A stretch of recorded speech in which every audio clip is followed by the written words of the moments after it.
तो चलिए अब आपको बिजनौर की नेटौर विधानसभा सीट के पिछले यानी कि 2017 के नतीजों के बारे में जानकारी देते हैं, जिससे आपको यहां के जमीनी सियासी हालात को समझने में आसानी होगी। 2017 विधानसभा चुनाव में बिजनौर की नेटौर विधानसभा सीट पर करीब 66% मतदान हुआ और भाजपा से ओम कुमार ने जीत दर्ज की। ओम कुमार ने इस चुनाव में कांग्रेस के मुन्ना लाल प्रेमी को चुनाव में हरा दिया था। अब आपको बिजनौर की नेटौर विधानसभा सीट के पिछले 3 नतीजों के बारे में जानकारी देते हैं, जिससे आपको यहां के सियासी समीकरण को समझने में ज्यादा आसानी होगी। 2012 से पहले यह सीट बिजनौर सदर सीट का हिस्सा थी और 2007 में इस सीट से बसपा के शहनवाज राणा ने जीत हासिल की।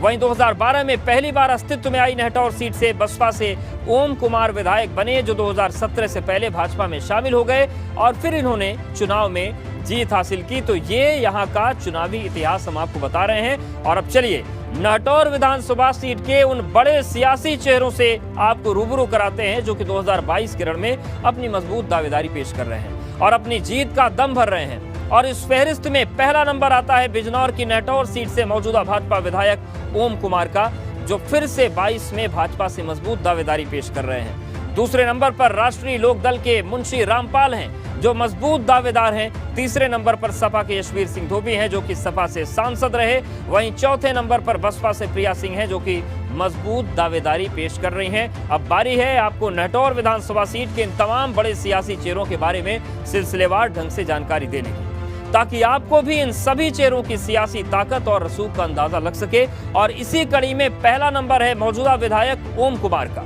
ओम कुमार 2017 में भाजपा से चुनाव जीते और इस सीट पर मौजूदा भाजपा विधायक हैं। ओम कुमार 2012 में बसपा से इस सीट पर विधायक रह चुके हैं। ओम कुमार की सिक्योरिटी कंपनी है, जिससे इलाके के करीब 10,000 लोगों को रोजगार मिला हुआ है। ऐसे में इलाके में हर तबके में मजबूत पैठ रखते हैं और इन्हीं खूबियों के साथ 2022 के रण में मजबूत दावेदारी पेश कर रहे हैं।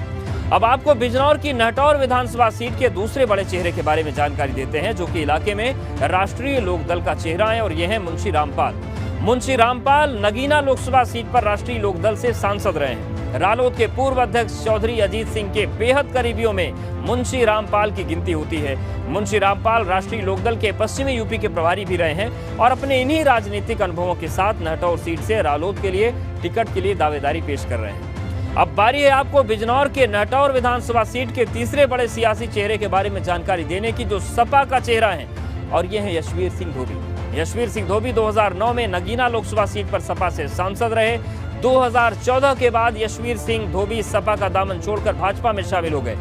2019 में भाजपा ने इन्हें नगीना लोकसभा सीट से उम्मीदवार बनाया था, लेकिन ये चुनाव हार गए। कुछ दिन पहले फिर से पाला बदलकर यशवीर सिंह सपा में वापस आ गए और यशवीर सिंह धोबी की गिनती सपा संरक्षक मुलायम सिंह यादव के करीबियों में होती है। अब आपको बिजनौर की नेटौर विधानसभा सीट के चौथे बड़े चेहरे के बारे में जानकारी देते हैं, जो कि बसपा से अपनी दावेदारी पेश कर रही हैं और ये हैं प्रिया सिंह। बसपा ने प्रिया सिंह को नेटौर विधानसभा सीट पर अपना प्रभारी बनाया। प्रिया सिंह के इलाके में दलित वोटर्स के बीच मजबूत पैठ है, जिनकी तादाद मुस्लिम वोटर्स के बाद इस सीट पर दूसरे नंबर पर आती है। मौजूदा वक्त में प्रिया सिंह गाजियाबाद के वार्ड नंबर 8 से जिला पंचायत सदस्य हैं और इनके पति यूपी सरकार में अफसर हैं, अधिकारी के पद पर तैनात हैं। और चलिए अब सीधे रुख करते हैं अपने पश्चिमी यूपी के जानकार और वरिष्ठ पत्रकार सूर्यमणि रघुवंशी जी का। सर, बिजनौर की नेटौर सीट पर फिलहाल भाजपा का कब्जा है।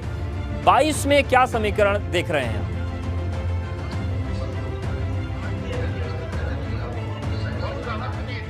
22 के चुनाव में नेटौर विधानसभा क्षेत्र में त्रिकोणीय मुकाबले की संभावना है। मौजूदा विधायक ओम कुमार की स्थिति बहुत मजबूत मानी जाती है, क्योंकि उनकी सभी वर्गों में बहुत अच्छी पैठ है, लोकप्रिय है और उनकी छवि एकदम साफ सुथरी है। और पिछले जब से ये नेटौर विधानसभा सीट वजूद में आई है 2008 के परिसमन के बाद, उसके बाद जो चुनाव हुआ 2012 का, उसमें बसपा से विधायक रहे और 2017 में भाजपा के विधायक रहे। इनकी सबसे बड़ी खूबी यह है कि आमतौर पर राजनीति में देखा जाता है कि अपराधीकरण, कि ज्यादातर जो हमारे सांसद या विधायक हैं उन पर किसी न किसी प्रकार के आरोप रहते हैं। ओम कुमार ऐसे किसी भी आरोप और दाग से बिल्कुल बेदाग हैं, साफ सुथरी छवि है उनकी। उनके ऊपर कोई 151 का भी कभी कोई मामला दर्ज नहीं हुआ। इस अपनी छवि का उनको बेहद लाभ मिलता रहा है और आने वाले चुनाव में मिलेगा। जहाँ तक समीकरण की बात है, भारतीय जनता पार्टी बिल्कुल सर, ये समान समीकरण है और बात नटौर सीट से भाजपा विधायक ओम कुमार का दावा है कि इलाके के विकास के लिए योगी सरकार ने बड़े कदम उठाए। वहीं सपा नेता डॉक्टर विकास कुमार भाजपा पर निशाना साधते हुए दिखाई दे रहे। इस सीट पर जंग तीखी हो रही है। जब से योगी जी की सरकार बनी है, आप देखिए 300 करोड़ से ऊपर के लगभग कार्य हमारी विधानसभा में हो चुके हैं। जिस कार्य के लिए भी हम आदरणीय मुख्यमंत्री जी के पास जाते हैं, जिस कार्य को लेकर के जाते हैं, हमारे मुख्यमंत्री जी हमारे उस कार्य को तुरंत करवाने का काम करते हैं। 2022 के चुनावी मुद्दे विकास को लेकर होंगे, शिक्षा को लेकर होंगे, स्वास्थ्य को लेकर होंगे, जो कि बीजेपी सरकार पूरी तरह फेल हो चुकी है। जो भी ये सरकार कह रही है सिर्फ कागजी आंकड़ों